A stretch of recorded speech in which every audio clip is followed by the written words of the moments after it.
Դե ինչ շարունակում ենք առավոտ լուսոն առաջինալիքի ուղիղ եթերում եւ հիմա անդրադառնալու ենք մի շատ հետաքրքիր թեմայի, որն է տվյալների եւ մեծ տվյալների խնդիրը եւ այդ խնդրի լուծումը մի հետաքրքիր նախագծի միջոցով, որը կոչվում է տվյալներից դեպի փոփոխություն։ Շտապ եմ ներկայացնել մեր ժյուրին, ով արդեն տաղավարում է մեր տաղավարում Սյունե Առաքելյանը, տվյալներից դեպի փոփոխություն նախաձեռնության ծրագրի ղեկավար, Hyphen 4 հասարակական կազմակերպության ղեկավար, բարի լույս։ Բարի լույս Սյունե։ Միանգամից պատմեք մեզ, թե ինչ մեծ տվյալների մասին է խոսքը։ Բարի օր, նախ եւ առաջ շնորհակալություն հայտնում հրավերի համար, դե անդրադառնանք արդեն տվյալներին։ Մենք խոսում ենք այն տվյալների մասին, որը մեր միջավայրն են իրենք պատկերում եւ սկսում են այդ տվյալները քարտեզագրվելով թափանցել, թե ինչ է կատարվում մեր համայնքներում, քաղաքներում, գյուղերում։ Եվ այդ մեր նախաձեռնությունը ինքը ուղղորդվում է փորձում են լրացնել այն բացը տվյալների, որ մենք Հայաստանում ունենք, քաղաքաշինական ոլորտում, որը իրանք քարտեզագրում ենք համայնքների ներգրավելով, դարձնում ենք խնդիրները թափանցիկ եւ վեր ենք հանում իրենց տվյալների միջոցով։ Ես ուզում եմ դուք հարցեր տաք, որ այդ տվյալները ինչի համար են պետք։ Շատ լավ, մենք գնում ենք, գծագրում ենք, տվյալները հավաքում ենք, բայց երբ եւ ինչպես ստեղծվեց այս ամենին անդրադարձը եւ առհասարակ, հա, տվյալներից դեպի փոփոխություն նախագիծը նաեւ ինչպես ծնվեց։ Ուրեմն արդեն իսկ ուսանողական տարիներից, երբ ես հետազոտում էի Գյումրի պատմական շերտում, այնտեղ այսպեսի մի հատ խնդրի հանդիպեցի, որ այնտեղ մենք մեր ահագի մենք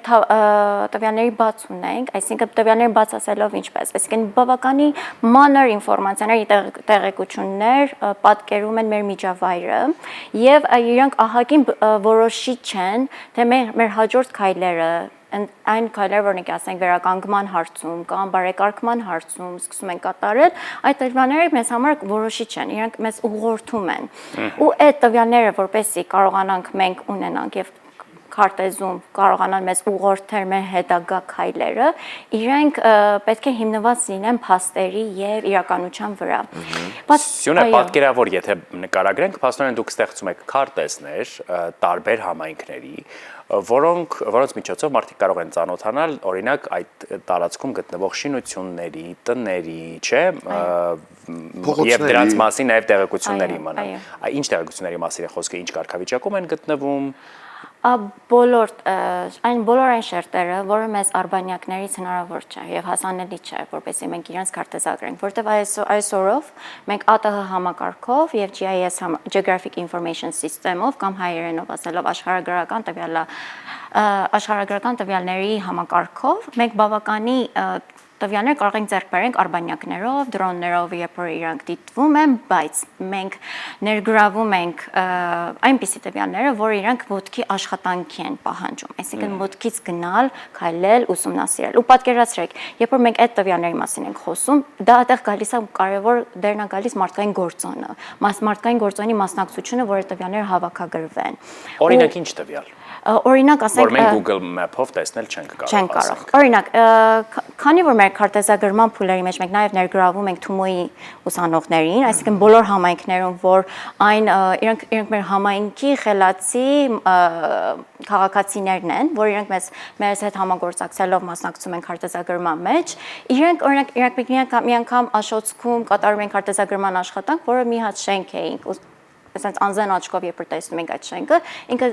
ենթադրվում է, որ ինքը բարձրահարկ, լքված եւ վթարային է։ Բայց երբ համայնքի սաները մեզ հետ սկսում են քննարկել, ասում են ոչ, դա լքված չէ։ Օրինակ առաջին հարկում ինքը շահագործվում է որպես անանցնագում, բայց դա դռները փակ են ու մեզ դա չի երևում։ Անկամ դա արբանյակների չի կարող երևալ։ Անկամ եթե եռաչափ էլ դուք արբանյակով խոշորացված տեսնեք, այդ ինֆորմացիաները չեն թափանցում։ Այն խնդիրները, որ սոցիալական շերտ ունեն, այն խնդիրները, որը տարբեր sense մակարդակներով իրանք թաքնված են եւ պետք է իրանք մուտքագրվեն, որ իրական իրավիճակը մեզ պատկերը փոխանցեն համայնքների։ Որտեղ ինչ է գտնվում եւ ինչ նպատակով է նա ծառայում, իսկ ինչ սկզբունքով են այդ վայրերը ընտրվում։ Հիմնականում, քանի որ այս տվյալների քարտեզագրման մեջ, ինչպես նշեցի, համայնքի եւ մարդկային գործոնի մասնակցությունը կարևոր, մենք ուղղորդվում ենք Թումոյի տուփերով, այնտեղ որտեղ որ Թումոյի կենտրոններ կան, Թումոյի տուփեր կան, որտեղ արդեն իսկ այս տեստավորված մոդելը հիմնվում է 2019 թվականին, երբ ես անձամբ Փեգոր Փափազյանին Թումոյի ծրագրերի գլխավոր ծրագրերի զարգացման ուղղությամբ տնօրենի հետ կիսվեցին եւ իրանք շատ ողջունեցին, որ այո, մենք բաց ենք, որ մեր սաները քաղաքացիական հետազոտության մեջ մասնակցեն։ Սա մի հատ միջազգային փորձ է, որը միջազգային մասշտաբով քաղաքացիները մասնակցում են տվյալների մուտքագրմանը, բայց այստեղ մենք Հայաստանում ոնց որ մենք նախաձեռնում ենք, որ համայնքը եւ քաղաքացիները նույնպես կարողանան գան մասնակցեն եւ այդպիսով մենք Թումոյի սաների հետ աշխատարանների միջոցով այդ գիտելիքը ինֆորմացիան ենք իրենց փոխանցում, թե ինչպես պետք է հավաքագրել, ինչպես պետք է մուտքագրել GIS համակարգով եւ այդպիսով ստանանք տվյալներ։ Մի հատ կարևոր կետ կուզեի այստեղ նշել, երբ համայնքն է ստեղծում իր տվյալները, այդ դեպքում համայնք այդ տվյալները սկսում են պատկանել համայնքին եւ երբ համայնքին է պատկանում, այդպիսով իրանք մնում են թափանցիկ եւ հասանելի։ Ու տվյալները երբ դառնում են թափանցիկ եւ հասանելի, մենք համայնքին հզորացնում ենք։ Այսինքն իրենց խնդիրները եւ լրիվ բաց թողված եւ անտեսված հարցերը մնում են թափանցիկության մեջ եւ կարողանում ենք այդպիսով այն կետերը, որ երկար ժամանակ չի լուծվել, կամաց այդ քայլերի մոտիկ ենք գնում։ Հիմա եթե ընդհանուր փիլիսոփայական հարց տանք, թե ում են պետք այս տվյալները, ինչպես կպատասխանեք բացի բուն համայնքի հենց ներկայացուցիչներից։ Մենք այս տվյալների դեպի փոփոխություն նախաձեռնությունը, որը արդեն 2025 թվականի տեստավորված մոդելը հիմնված էր տարբեր մոդելների եւ կուզեի նաև նշել, որ Շվեյցարիայի զարգացման եւ ծրագրերի համագործակցության գործակալության Շվեյցարիայի դեսպանության միջոցով հովանավորվեց։ Մենք միանգամից սկսեցինք համագործակցել համայնքապետարանների հետ։ 6 համայնք, այս մեր նախագծի շրջանակում որ 6 համայնքների հետ էինք համագործակցում, մենք այս քարտեզները միանգամից տրամադրում ենք համայնքապետարաններին ու այս պրոյեկտ տվյալների հիման վրա մենք նաև առաջարկում ենք լուծումներ։ Բացի այն, որ լուծումներն են ոնց որ մեզ թափանցիկ դառնում այդ խնդիրների հիման վրա, նաև այս տվյալները իրենք քանի որ մնում են թափանցիկ եւ հասանելի, ոչ միայն համայնքներն են օգտվում, համայնքապետարաններն են օգտվում, այլ նաև բոլոր ուսանողները, կրթական կառույցները, բոլոր աշխարհի ծայրերից, որ ուզում են կատարեն հետազոտողական աշխատանքներ, քաղաքաշինական եւ զարգացման թեմաներին բախվող այդ հարցերով, իրենք ունեն, օրինակ ասենք մեր Հայաստանում այս քարտեզները թափանցիկ եւ հասանելի, որ կարող են իրենք կատարեն հետազոտողական աշխատանքներ, ոնց որ այսինքն այս ձևով մենք տվյալներով ոչ թե միայն թափանցիկ ու հասանելի ենք դարձնում, նաև տալիս ենք այն հայրթակը, որ կարող են հետազոտողները կամ ուսանողները այս ոլորտում նաև կատարեն հետազոտություն, խնդիրներ բարձրացնեն կամ լուծումներ առաջարկեն, որը մեր մտքով կարող անգամ չի անցել։ Իսկ այդ ամենը անելու համար պարտադիր է քարտեզ ունենալ։ Այո, եթե մենք մի հատ սա կարևոր իսկ կետու է իզում նշեի, մենք համայնքների հետ երբ արդեն համայնքապետարաններում մեկ առ մեկ հանդիպումներ էինք ունենում, համայնքները իրենք շատ լավ են տիրապետում, դե իրենց համայնքում ինչ է կատարվում, բայց մեկ-մեկ մենք խնդիրները սենց մեր հիշողության մեջ մի հատ անկյունում թաքնվում են, եւ մենք հետո սկսում ենք մոռանալ, իսկ քարտեզի դեպքում ինքը միանգամից արտացոլվում է, ու ԱՏՀ համակարգով այս տվյալներով մենք կարող ենք հաշվարկել տոկոսներ, ռիսկեր եւ այսինքն իրենք աղյուսակ են ստեղծում, որը մենք կարող ենք կատարել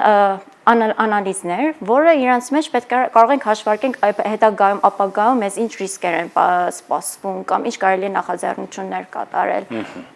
Որ համայնքներն ունեն արդեն այսպիսի քարտեզներ։ Ուրեմն թվարկեմ իրենց Աշոտսկ, Արենի, Օձուն, Ստեփանավան, Քաջարան եւ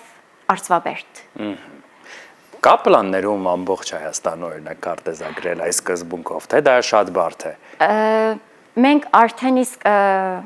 արդեն 2019-24 թվականներին եւ անցած ամռանը 25 թվականին նաեւ քարտեզագրեցինք եւ ուրախ եմ նշել, որ այս ամռանն նաեւ կրկին արդեն հաստատված ծրագիր ունենք, որը պետք է շարունակենք։ Մարտի 20-ին արդեն հայտնելու ենք, բաց կանչնենք կատարելու, որպեսզի նորից մենք այս ծրագիրը շարունակենք։ Անդրադառնամ ձեր հարցին, ես հույս ունեմ, որ այս միջոցներով, որ ներքևից վերև մենք մեր փոքր միջամտություններով, համայնքի ներգրավելով ստեղծել ենք ու սա մի հատ կարևոր ես կետ մոռացա նշել, եթե մեզ ժամանակը թույլ տա ավելացնեմ, մենք քանի որ կրթական մարմինների հետ ենք համագործակցում, մեր անցած տարվա ծրագրի շրջանակում մենք ներգրավեցինք համալսարանական ուսանողներին, 12 համալսարանական ուսանողներին, որոնց կրթեցինք իրենց այս մեթոդիկան, թե ինչպես պետք է տվյալները հավաքագրել եւ քարտեզագրել եւ իրանք արդեն ճամփորդեցին այդ 6 համայնքներ եւ 6 համայնքների Թումոյի տուփերում սկսեցին ուսանել։ Պատկերացրեցիք, չէ, մի հատ շղթա ենք ստեղծում կրթական, որը սենց մեկը մյուսին փոխանցելով սկսում ենք սփռվել ամբողջ Հայաստանով եւ զուգահեռ սկսում ենք քարտեզագրել։ Անցած ամռան արդյունքում մենք 11 օրվա ընթացքում ունեցանք 17000-ից ավել քարտեզագրված տվյալներ միայն 11 օրվա մեջ։ Այդ փոքր ոնց որ ասած միջոցների, ֆինանսական միջոցների եւ ուղղակի ճիշտ սխեման երբ որ մշակում ես, միանգամից ամեն ինչ հասանելի է դառնում։ Ու այս ստրատեգիան կարևոր է, որ ինքը նաև սերմ դրնի մեր կրթական կառույցներում, այսինքն իրանք դառնան մշտական համալսարանական ամառային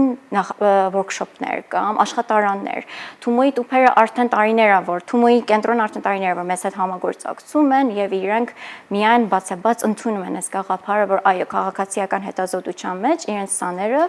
կարող են մասնակցել եւ Թումոյի սաները շատ մեծ պոտենցիալ են ցույց տվել այս տարիների ժամանակ, իրենք լինելով պատանի, իրենց բացարձակ չի հետաքրքրում, որ դա մի հատ մագիստրատուրայի մակարդակով բարդ խնդիր է։ Երբ դու իրենց մատչելի մատուցում ես, իրենք շատ համարձակորեն իրենք լսում են քեզ, ընկալում եւ միանգամից անցնում են խնդրին։ Իսկ նրանք գիտելիքը ձեզանից են ստանում, թե ինչպես է պետք այդ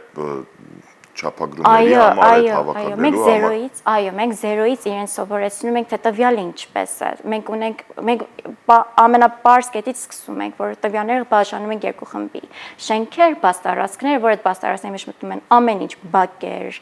մայթեր,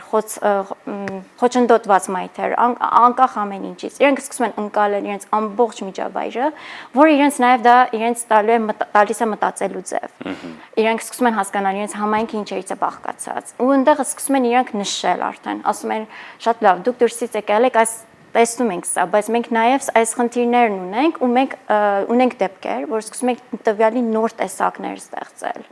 Այսինքն ամեն համայնք սկսում է ունենալ իր ուրույն կերպարը, քարտեզը, որովհետև քանի որ մի հատ փոքրիկ sense տեխնիկական բան ասեմ, մենք այս տվյալները իրենք կառուցվում են աղյուսակներից, այսինքն մենք ունենք վերտիկալ եւ հորիզոնական դաշտեր, որը սկսում է մեկը մյուսին հարցերը պատասխանելով ու արդյունքում ստացվում են գունավոր քարտեզներ։ Ու այդտեղ այդ դաշտերը կներեք, սաները սկսում են այդ դաշտերը հերթով ավելացնել։ Ըստ իրենց համայնքի։ Բայց հետո պետք է թարմացնել, որովհետև շատ արագ բաներ են փոխվում։ Ճիշտ է, շատ ճիշտ հարց եք Դուք ախր ձեր կյանքը շատ եք բարձրացնում։ Այդ մոնիտորինգը արվում է, հետո թարմացումներ լինում են։ Դա գալիս է արդեն կայուն կառույցներից, այդ որ ես նշեցի, որ շատ կարևոր է, որ այս մոտեցում, այս սխեման բույն դնի մեր կրթական կառույցներում, օրինակ ասենք համալսարանական կառույցներից, որ համագործակցում ենք, անցած ամռան ճարտարապետական համալսարանի հետ ենք համագործակցել, իսկ Թումոյի հետ էլ, եթե մենք կարողանանք ստեղծենք այնպիսի սխեմա, որ մենք մեր համայնքներում, մեր կրթական մարմիններով միշտ հետևենք ու քարտեզագրենք եւ թարմացնենք, այսինքն դառնա ինքը real time data, միջազգային նորմերով, այդպիսով մենք իրական ժամանակում թարմացվող տվյալներ լինեն, այո։ Եվ վերջում պարզապես մեզ ասեք որտեղ են այս քարտեզները հասանելի։ Մեր կայքում արդեն այնտեղ կան Hyphenchor Novice Maps studio-ում եթե մուտք գործեն, այնտեղ ամփորձ քարտեզների վերնագրի տակ այս բոլորը հասանելի են։ Շնորհակալություն մեզ այդ օրը սկսելու համար, Սյունե եւ այս նախաձեռնության։ Իսկ մենք շարժվում ենք առաջ։ Լավ որ ձեզ, այո, իսկ մենք շարժվում ենք առաջ։